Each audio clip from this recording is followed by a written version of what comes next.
আসসালামু আলাইকুম ওয়া রাহমাতুল্লাহ। আপনারা সবাই ভালো আছেন?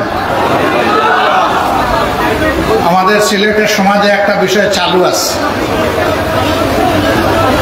জামাই যখন শ্বশুরবাড়ি এলাকায় যাবে তখন সবাইকে সালাম দিবে। আমি সেই সালাম দিইনি, আমি মুমিন মুসলমান হিসাবে সালাম দিয়েছি, আসসালামু আলাইকুম ওয়া রাহমাতুল্লাহ। প্রথমটা শ্বশুরবাড়ির সালাম, দ্বিতীয়টা আমার নৈতিক দায়িত্বের সালাম। শুকর আল্লাহ তাআলা, আজকের এই সমাবেশে তিনি আমাকে তৌফিক দিয়েছেন আপনাদের সামনে হাজির হওয়ার জন্য। বাংলাদেশ জামাত ইসলামী বিয়ানীবাজার উপজেলা শাখার উদ্যোগে আয়োজিত আজকের এই জনশক্তি এবং সুধী সমাবেশের সম্মানিত সভাপতি, মঞ্চে বসা বাংলাদেশ জামাত ইসলামের কেন্দ্রীয়, আঞ্চলিক এবং স্থানীয় নেতৃবৃন্দ, আমার সামনে উপস্থিত আমার কলিজার টুকরা প্রিয় সহকর্মী এবং সুধীবৃন্দ, জাতির বিবেক, সাংবাদিকবৃন্দ, প্রিয় বিয়ানীবাজারবাসী, আল্লাহ তাবারক ওয়া তাআলার অগণিত শুকরিয়া যে আল্লাহ রাব্বুল আলামিন বাংলাদেশের মতো একটি দেশ আমাদেরকে দান করেছেন। আলহামদুলিল্লাহ, বিপুল সম্ভাবনার একটি দেশ, বিপুল সংখ্যক জনগণের একটা দেশ, যেই দেশে বয়োবৃদ্ধ লোকের চাইতে যুবতীদের সংখ্যা বেশি। এরকম ডাইনামিক পটেনশিয়াল ম্যান পাওয়ার বিশ্বের অনেক উন্নত দেশেও নেই। সম্প্রতি বিশ্বের দুইটি গুরুত্বপূর্ণ জায়গা আমার সফর করার সুযোগ হয়েছে। এপ্রিলে গিয়েছিলাম ইউরোপে, ইউরোপের রাজধানী বেলজিয়ামের ব্রাসেলস। ইউরোপিয়ান কমিশন এবং ইউরোপিয়ান ইউনিয়নের যারা দায়িত্বশীল ব্যক্তিবর্গ, তাদের সাথে আমাদের বসার সুযোগ হয়েছে। কোনো কোনো দেশে তাদের 42%-এর চাইতে বেশি জনশক্তি রয়েছেন যাদের বয়স 70 বছরের ঊর্ধ্বে। আলহামদুলিল্লাহ, আমাদের দেশে 35 বছরের নিচে যাদের বয়স, তাদের সংখ্যাটা প্রায় এরকম। আল্লাহু আকবার। এরাই ক্রিয়েটিভ, এরাই একটা সমাজকে কিছু গড়ে দিতে পারে। এদের উপরে নির্ভর করে যুগে যুগে সকল সমাজে পরিবর্তন এসেছে। এটা বিশাল একটা শক্তি আমাদের দেশের। আমাদের মাটির নিচে আল্লাহ সম্পদ দিয়েছেন, মাটির উপরে সম্পদ দিয়েছেন। আমাদের পানি জলসীমার ভিতরে সমুদ্রে, নদীতে আল্লাহ সম্পদ দিয়েছেন। সমুদ্রের তলায়ও আল্লাহ সম্পদ দিয়েছেন। কিন্তু এত সম্পদ থাকা সত্ত্বেও আমরা কেন আমাদের স্বপ্নের বাংলাদেশটা করতে পারলাম না? কেন একটা ইনসাফ ভিত্তিক সমাজ গত 54 বছরে আমরা পেলাম না? উত্তর একটাই, একটা সম্পদের অভাবের কারণে আমরা এটা পারিনি। এটি হচ্ছে চারিত্রিক সম্পদের অভাব। এই চারিত্রিক সম্পদের অভাবের কারণেই আমরা দেশ গড়তে পারিনি।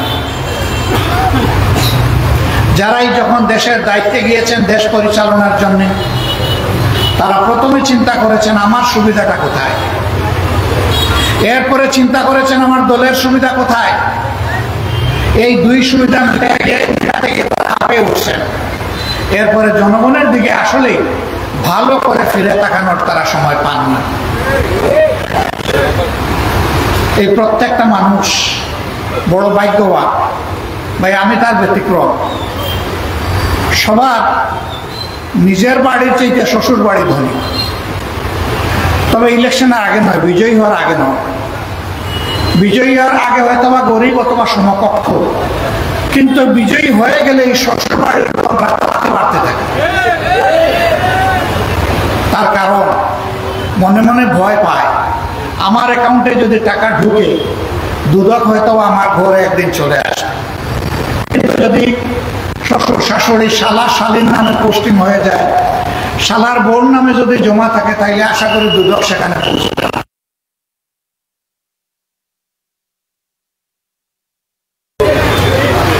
এরা দুদককে ভয় করে, জায়গায় যদি তারা আল্লাহ তাআলাকে ভয় করতো তাহলে জনগণের সম্পদে তারা হাত দিতে পারতেন না।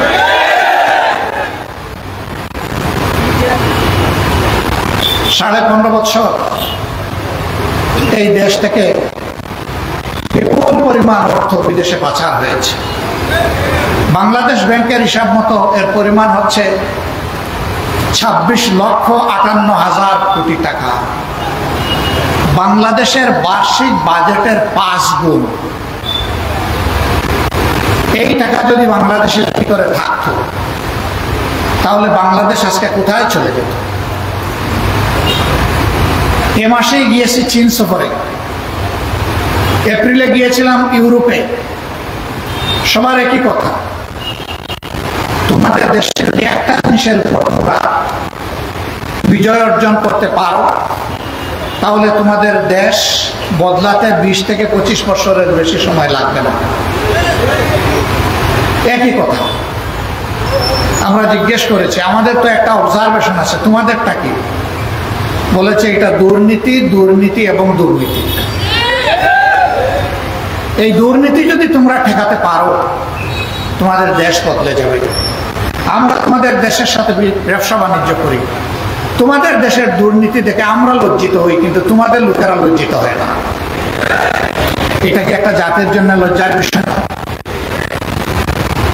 দুর্নীতি এমনই একটা মহারোগ, যে রোগ সমাজের আর কোনো কিছু বাকি রাখে না।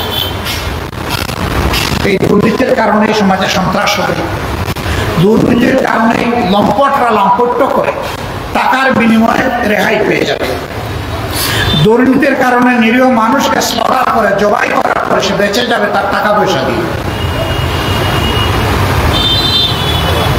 এই দুর্নীতির বহু রূপ আছে। মানুষ মনে করে শুধুমাত্র ঘুষ আর ছাদা এই দুইটাতেই বোধহয় দুর্নীতি, না। অবশ্যই এই দুইটা বড় মাত্রার দুর্নীতি, কিন্তু এর বাইরে আরেকটা বড় দুর্নীতি আছে, এটা হচ্ছে বুদ্ধিভিত্তিক দুর্নীতি। বুদ্ধি দিয়ে জনগণকে ঠকিয়ে, জনগণকে ঠেকিয়ে নিজের কপাল গড়ার বুদ্ধি। এটা তারাই করতে পারে সত্যিকার অর্থে দেশ এবং জনগণের প্রতি যাদের দায়বদ্ধতা নাই, ভালোবাসা নাই, মায়া নাই। তারা কারা?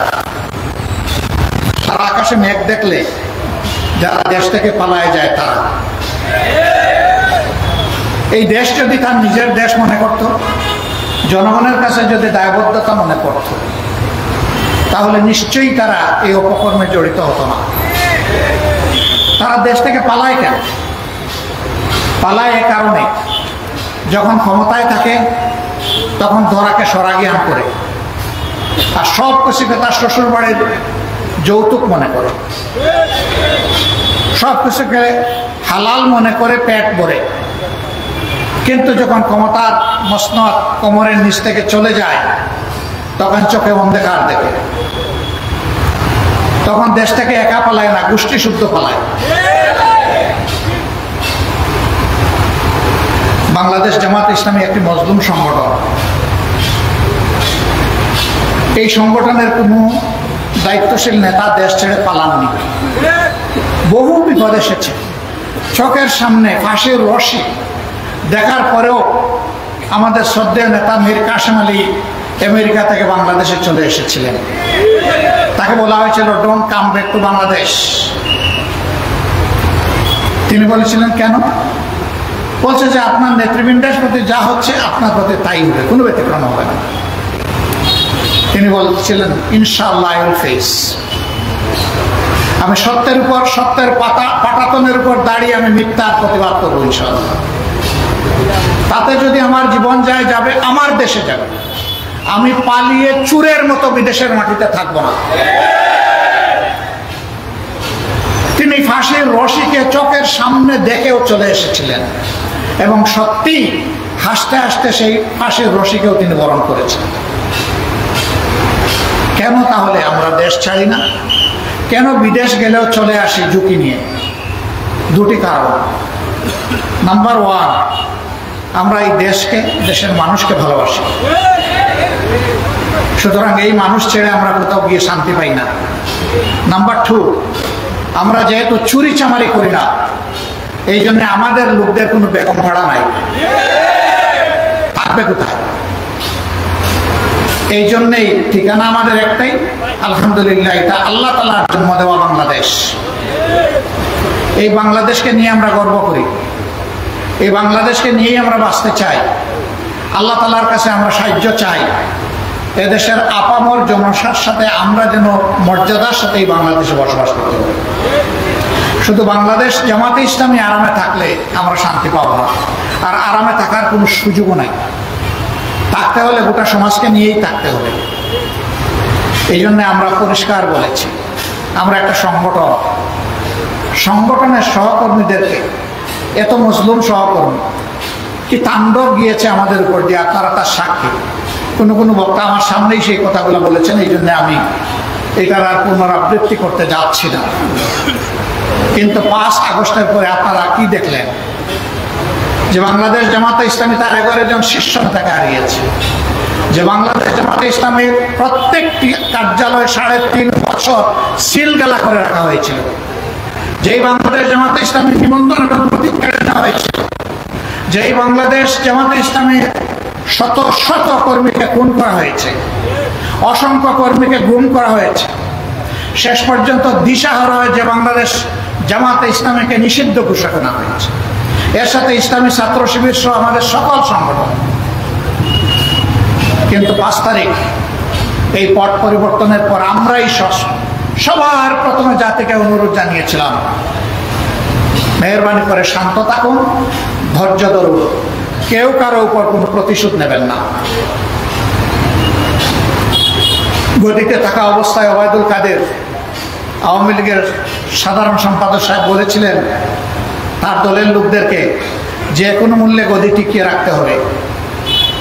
যদি গদি চলে যায়, চলে যাওয়ার প্রথম 2 দিনে 5 লক্ষ আওয়ামী সন্তানকে হত্যা করা হবে।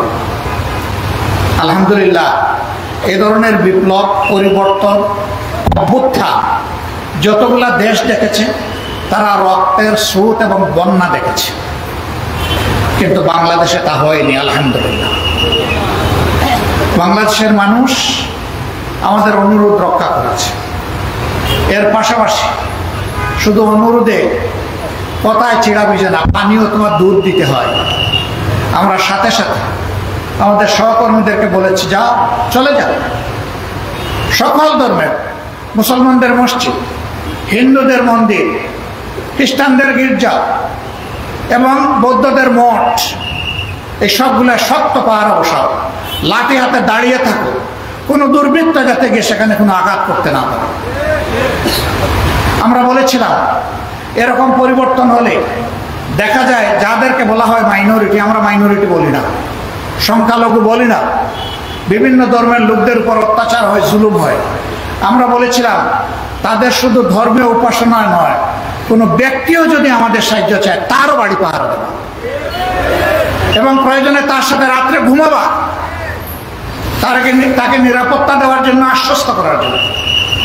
একটানা 15 দিন আমাদের সহকর্মীরা সেই স্বেচ্ছাসেবকের দায়িত্ব পালন করেছে। আল্লাহ কবুল করুন, যার কারণে কারো কুমতলব থাকলেও বড় কোনো দুর্ঘটনা ঘটানোর সাহস পায় না। বাংলাদেশ বেঁচে গেছে। আমরা এই দেশের প্রত্যেকটি মানুষকে জাতি ধর্ম নির্বিশেষে ভালোবাসি, সম্মান করি, এটা তার কারণ। এরপরে বিভিন্ন ধর্মের নেতারা তাদেরকে নিয়ে বসেছে, তারা বলেছেন ইউ হ্যাভ ডান এনাফ, আপনারা আমাদের জন্য অনেক করেছেন, এখন আপনাদের ভলান্টিয়ারদেরকে বিশ্রামে নেন। আমরা তো চাইনি, তাও আপনারা এসেছেন, প্রয়োজন অনুভব করলে আমরা আপনাদের কাছে অবশ্যই যাব। আমরা কৃতজ্ঞ, আমরা আপনাদেরকে ধন্যবাদ জানাই।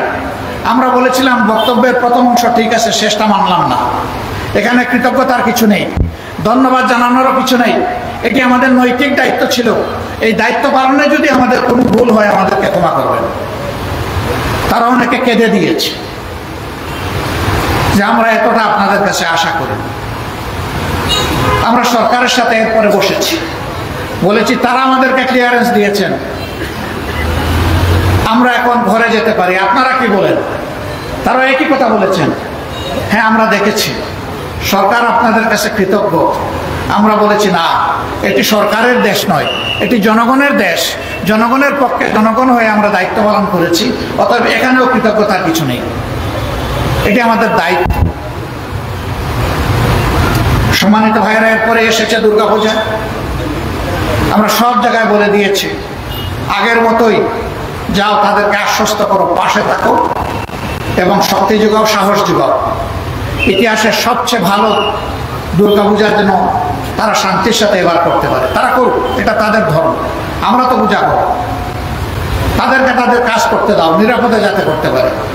আলহামদুলিল্লাহ, সেই কাজটা অত্যন্ত শান্তিপূর্ণভাবে, গাছের একটা পাতাও পড়ে নাই বলতে হবে, সেই রকম শান্তিপূর্ণভাবে এবার পালিত হয়েছে। জামাতে ইসলামের সরকার চাইনি, সরকারের অংশ নয়, একটা দায়িত্বশীল রাজনৈতিক সংগঠন, দ্বীনি সংগঠন। এই জায়গা থেকে যেটুকু আমাদের পক্ষে করণীয় সেটা আমরা করার চেষ্টা করছি। জুলাই যুদ্ধে যারা শহীদ হয়েছে, প্রতিটি শহীদের ঘরে আমরা সাথে সাথে পৌঁছে যাওয়ার চেষ্টা করেছি, পরিবারকে সান্ত্বনা দিয়েছি, তাদের জন্য দোয়া করেছি, তাদের কাছে দোয়া চেয়েছি, তাদেরকে আশ্বস্ত করেছি এখন থেকে আমরাও আপনাদের পরিবারের সদস্য এবং আমরা আপনাদের সাথে আছি, ইনশাল্লাহ আমরা আপনাদের সাথে থাকব। এই শহীদ জুলাই যোদ্ধাদের অনেকেই একেবারেই কেটে খাওয়া সাধারণ মানুষ ছিলেন। আপনারা দোয়া করবেন, তাদের শতাধিক পরিবারের দায়িত্ব একটা দ্বীনি সংগঠন, রাজনৈতিক সংগঠন বাংলাদেশ জামাতে ইসলামী গ্রহণ করেছে। মাসের 1 তারিখ তাদের দেওয়া অ্যাকাউন্ট অনুযায়ী তাদের অভিভাবক জীবনে বেঁচে থাকা অবস্থায় যে রুজি হতো, তার চাইতে সামান্য আরো একটু যোগ করে তাদের অ্যাকাউন্টে 1 তারিখ সেটা পাঠিয়ে দেওয়া হয়। পাঠিয়ে দিয়েও আমরা বসে থাকি না, আবার ফোন করে আপনি 1 তারিখে আপনাদের হাতে পৌঁছেছে কিনা। কোনো মাসে 1 তারিখে যদি দেখি আমরা আশঙ্কা, তার আগের দিন পাঠিয়ে দেওয়ার চেষ্টা করি। আমরা ধন্যবাদ জানাই আমাদের এই ভেঞ্চারে, এই আয়োজনে অনেকে এগিয়ে এসেছেন, এগিয়ে এসে বলেছেন আপনারা অনেক কিছু করছেন, এই পরিবারটা আমাকে দান করে দেন, তাদের দায়িত্ব আমি নেব। আমরা আসলেই তাদের কাছে ঋণী, আমরা খুশি মনে তাদের হাতে ছেড়ে দিয়েছি, কিন্তু ওইটারও আমরা খবর নেই যে ছেড়ে দেওয়ার পরে তারা কেমন চলছে। নারায়ণগঞ্জের সাইনবোর্ড এলাকায় সুমাইয়া নামের এক বোন, সে বারান্দায় দাঁড়িয়ে 4 তারিখ দৃশ্য দেখছিল কি হয়। ঠিক এই অবস্থায় আকাশ থেকে গুলি এসে তাকে এফুল ফুল করে, তুলে 2.5 মাসের বাচ্চা ছিল, বাচ্চা ছিটকে পড়ে গেছে, মা সাথে সাথে দুনিয়া থেকে চলে গেছে। সুমাইয়ার মেয়ে সুমাইয়া, আমি তাকে দেখে খুবই খারাপ লাগলো। আমি বললাম যে এই মেয়েটা আমাদেরকে দান করে দেন। পরিবারের সদস্যরা বললো আমরা শান্তিতে থাকবো যদি এই মেয়েকে আপনাদের কাছে দান করে দিতে পারি। আলহামদুলিল্লাহ, দান করে দিল। ঢাকার এক বিশিষ্ট শিল্পপতি, আল্লাহ তাকে ছেলে মেয়ে কিছুই দেননি, তিনি খবর পেলেন, তিনি ওই পরিবারে ছুটে গেলেন, মেয়েটা নিতে চাইলেন। তারা বললো এ মেয়ের মালিক আমরা নই, এ মেয়ের অভিভাবক জামাত ইসলামী, এইটা দেওয়া না দেওয়া তাদের ব্যাপার। তিনি আমার কাছে ছুটেছিলেন। আমি তাকে বললাম আমি আপনার পক্ষে উকালতি করতে পারি, কিন্তু তাদের ইচ্ছার বিরুদ্ধে আমি কিছু করতে পারবো না। আমি দরদ নিয়ে, দায়িত্ব নিয়ে আপনার কথা বলবো, যদি তারা গ্রহণ করে আমার আপত্তি নেই। আমি যখন তাদেরকে বললাম যে না, আপনাদের কুলটাকেই আমরা নিরাপদ মনে করছি, আমাদের শিল্পপতি হওয়ার দরকার নেই। রিয়েলি এরা আমাদেরকে ঋণী করেছে। এরপরেই চলে আসলো বন্যা, আমরা ফিরে তাকালাম না কোনো দিকে, সবার আগে চলে গেলাম সেখানে। ফেনীর পানিতে নেমে আমরা চিৎকার দিয়ে বললাম বাংলাদেশের জনগণকে, যাদের সামর্থ্য আছে ছুটে আসুন, পাশে দাঁড়ান, সেবা করুন, মানুষের দোয়া গ্রহণ করুন। আলহামদুলিল্লাহ, শুধু আমাদের দাওয়াতে গেছে এটা আমি বলবো না, কিন্তু আমরা আওয়াজ দিয়েছি সবার আগে। মানুষ ঝাঁকে ঝাঁকে সেখানে গিয়ে পড়লো, আমরা আমাদের সামর্থ্য অনুযায়ী মানুষের পাশে থাকলাম। এরপরে আমরা খেয়াল করলাম জুলাই যুদ্ধে যারা আহত, তাদের ব্যাপারটা কি হবে। আমরা তাদের দিকে আমাদের সামর্থ্য অনুযায়ী চেষ্টা করেছি। এই জায়গায় লক্ষ্য করুন, আমরা বড় একটা সমাবেশ ঢাকায় চাইলে করতে পারতাম, কিন্তু আমরা করিনি, কারণ তখন মানুষকে দেখানো আমাদের কোনো উদ্দেশ্য ছিল না। এই বিপ্লবের ক্রেডিট দাবি করার কোনো উদ্দেশ্য আগেও ছিল না, এখনো নাই। আমরা গভীরভাবে বিশ্বাস করি এটি আল্লাহ তাআলার একান্ত মেহেরবানিতে এই পরিবর্তন হয়েছে। আর এর জমিনের দায়িত্ব এবং এই জমিনের কৃতিত্ব হচ্ছে বাংলাদেশের 18 কোটি মানুষের। আমরা এখানে কাউকে কোনো মাস্টার মাইন্ড মানি না এবং নিজেদেরকেও মাস্টার মাইন্ড দাবি করি না। যদি একজনকে আমরা মাস্টার মাইন্ড বলি তাহলে বাকি সবাইকে আন্ডারমাইন্ড করতে হয়, আমরা তা করবো না। আমরা সবাইকে সম্মান করি। 10 মাসের শিশু তুলে নিয়ে যে মা উত্তরার রাস্তায় সেদিন নেমে পড়েছিলেন, তাকে থেকে শুরু করে 82 বছরের বৃদ্ধ পর্যন্ত রাস্তায় এসে যারা প্রতিবাদ করেছেন, এই লড়াইকে জোরদার করেছেন, ফ্যাসিবাদের পতন নিশ্চিত করেছেন, আমরা মনে করি তারা সকলেই মাস্টার মাইন্ড। আমরা এভাবেই বাংলাদেশের জনগণকে অভিনন্দন জানাই। বন্ধুগণ, অবশ্যই দেশকে সুশৃঙ্খল অবস্থায় আনতে হলে আমাদের একটা কার্যকর নির্বাচন লাগবে। সেই নির্বাচনটা আমরা আশা করছি আগামী বছরের প্রথম দিকে ইনশাল্লাহ অনুষ্ঠিত হবে। কিন্তু সেই নির্বাচনটা কেমন চাই? আমাদের স্পষ্ট বক্তব্য, অতীতের বস্তা পচায় ধারায় নতুন কোনো নির্বাচন চাই না এবং এমন কোনো নির্বাচন আমরা মেনেও নেব না। এই নির্বাচন হতে হবে স্বচ্ছ, এই নির্বাচন হতে হবে সকলের জন্য লেভেল প্লেইং ফিল্ডের উপরে, সমতল মাঠ নিশ্চিত করতে হবে।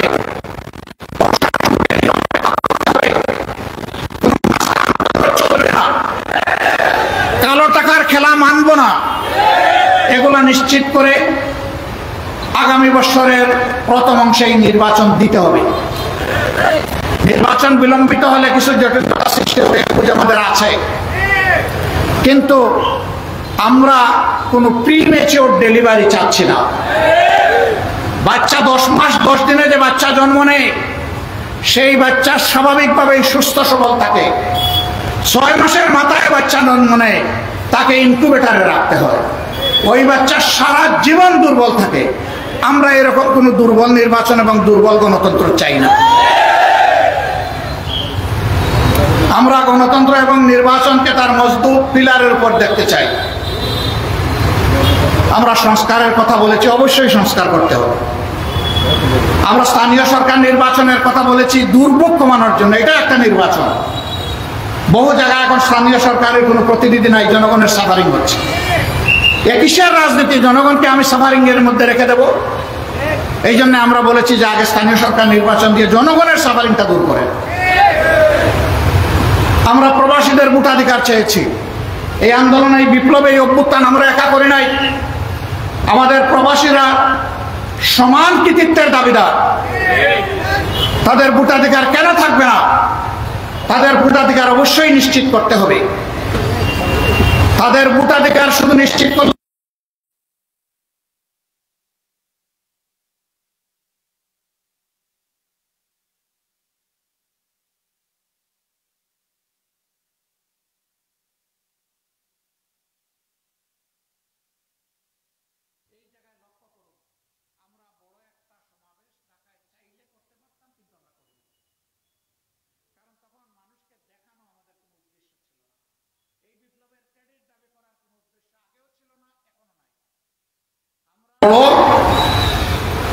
লাগেজ নিয়ে যাওয়া হয়, আসার সময় আলহামদুলিল্লাহ ভারী লাগেজ নিয়ে আসা হয়।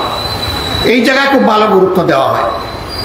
আমি ছোট্ট একটা মানুষ, সারা দুনিয়া ঘুরাই, ছোট্ট একটা লাগেজ নিয়ে যাই।